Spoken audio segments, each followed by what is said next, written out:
We are in the end game, folks, just a few weeks until Evolution 3 releases, and today we've got another batch of 6 confirmed species via the updated Dinosaur Database. Of course, we're expecting more this week as well. This Friday, I'm going down to London where I'm going to be able to play Jurassic World Evolution 3 in person, so expect some more reveals and some preliminary opinions come the weekend. Until then, let's dig into these new Dino Database reveals. First, and for most of us I think most excitingly, we finally have confirmation on New Tyrannus. We've suspected this feathery Tyrannosauroid will return for a while now thanks to a suspicious shadow, but we finally have proper confirmation. Cabot bless us all. The male on the right is bulkier, has a more prominent tail fan hanging down, as well as that much more feathery head crest. It's pretty subtle, but it's noticeable as sexual dimorphism goes, which isn't a negative. The female of the two has the new patterning, but really it's just an excessively stripy version of the current pattern, keeping that slight tiger-style pattern motif going. The juvenile is surprisingly unchanged morphologically. The tail fan is still there, it's a little bit smaller, but the basic body shape is the same. It really is just a small Tyrannus, perhaps with a thinner and longer snout. Personally, I'd have chopped off the tail fan altogether for the juvenile, but I'm just glad they're back. Maybe a little bit less popular, but it shouldn't be. One of my favourite ankylosaurids, my favourite nodosaurid in the game, Nodosaurus, is also back. Based that it is really on Boreal or Pelter instead, this tank is surprisingly accurate, and the new patterning on the male on the right is a big plus, with these thick bands along the legs making the dinosaur look, I think, visually quite a lot more interesting. Dimorphism wise, there's not much to say here, big spikes grrr, but I like the remodel for the still quite hefty juvenile, pulling those spikes in, but also stunting the snout length gives it quite a different look. Returning seemingly unchanged is Mamenchisaurus. Always due to return, of course, as a movie canon species, but it disappointingly still isn't really movie accurate. If there's one thing I hope Frontier is considering long term is a little bit of TLC for the likes of Mamenchisaurus, Apatosaurus, Dilophosaurus, etc. There's a few more in there. There's a good handful of movie dinosaurs that need some love to fall in line with their on-screen counterparts. There's not really much to say about Mamenchi, and if there's any sexual dimorphism or pattern change here, I really can't make it out from this image, but the juvenile is cute, if unremarkable. Plesiosaurus though is a welcome returnee, filling the niche of small plesiosaur as it does. You can see the female has a hint of new pattern on the left with this broken up striping down the spine, and the male is just generally a little bit thicker and bulkier across the board, with some elongated flippers to boot. The juvenile morphologically is very similar to the parents, but funnily enough, unlike basically every other juvenile in the entire game, seems to have a smaller head relative to its body. Really emphasizes that snake-like quality of the long neck and that teeny tiny head. We were a little bit worried, but Struthiomimus is also back, because of course it is. It looks like the male has received a new pattern this time with this slightly rougher, jagged striping that I think is a small improvement over the old one, but it isn't too different all told. Very subtle sexual dimorphism going on here to the point where I'm assuming the male is maybe a little bit bulkier, but to be honest, I really can't see it. Let's just assume and live in that world. The juvenile is super cute though, bounding all over the place, and it's got this lovely little head wobble animation.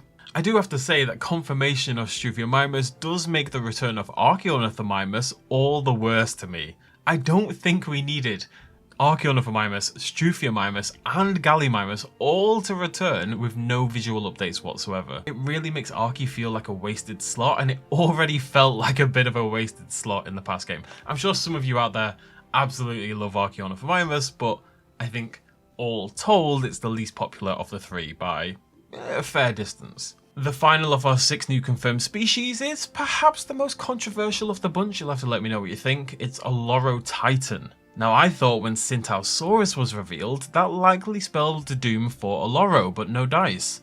The male has a larger, sharper crest, really emphasizing that kind of axe-like quality that the crest has. And the female has gained this new ridge of coloration down her spine. It's not very exciting. Oloro fans will be happy of course, but this feels again a tiny bit like a wasted spot to me. But you can't please everyone of course with every returnee. Juvenile looks largely the same as the other juvenile hadrosaurids, which I suspect is exactly why Olorotitan made it into the roster in the first place. We're not done though, we do have 4 other previously confirmed dinosaurs to zoom through as well. Firstly, Spinoraptor. already basically confirmed. Of course, all the hybrids are coming back, but now it's super duper confirmed. And it looks great. It always looks great. The more interesting thing about Spinoraptor is that it's confirmed yet again on the website that it's a Piscivore. Now, of course it is, that makes sense. But is Spinoraptor going to be our final swimming dinosaur? Does that spell doom for Suchomimus? We'll have to wait and see.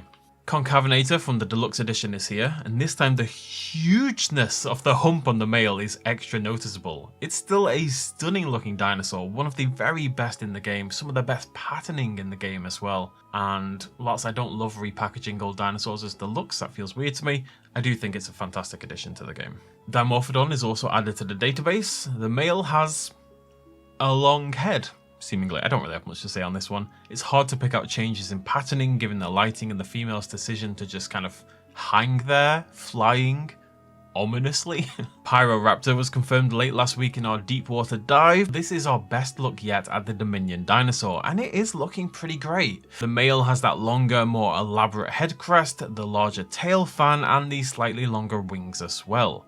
I believe the female here has the new pattern, but given those brown tones it can be a little hard to parse what's changed. There's a dark band on the wings though, and a stripe down towards the hips that isn't there on the male, and I think that's some of the new additions. The juvenile is pretty great with its reduced head crest, its tiny wings, and its overall less fluffy appearance. We've seen a lot of dinosaurs surprised at the existence of their very own tail, but it's always an absolute winner animation wise for me, and I'm glad to see it return. This then is our updated roster list with you're reading it correctly, 8 spots remaining. 8. Yellow species are newly confirmed, blue are previously confirmed but added to the database. Shonisaurus fans, it's not looking good for us. Deinonychus fans, it's looking even worse for us. Will we find out then what those missing 8 species are this coming Friday at the event? Maybe you'll have to come back this weekend to find out, but I'm really excited to just get my hands on the game. I think we're going to be able to record a little bit, so hopefully I'll have some footage for you. But if not, I will give you my opinions hopefully on Friday night or whenever it is I'm allowed. Either way, hands-on with the game, and hopefully some of you at home are making it to the event over the weekend in London as well. Regardless, with just 8 places left and quite a few dinosaurs and other things still on the chopping block, some big favourites are inevitably going to get cut.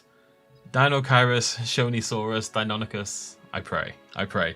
Let me know what you think about these returnees. How do you feel about the likes of Olorotitan coming back, Struthiomimus, etc, etc? And how happy are you to see the returning Utaranus though? Let me know in the comment section down below. Come back later this week for more Evolution 3 news, of course. Big reveals on the way.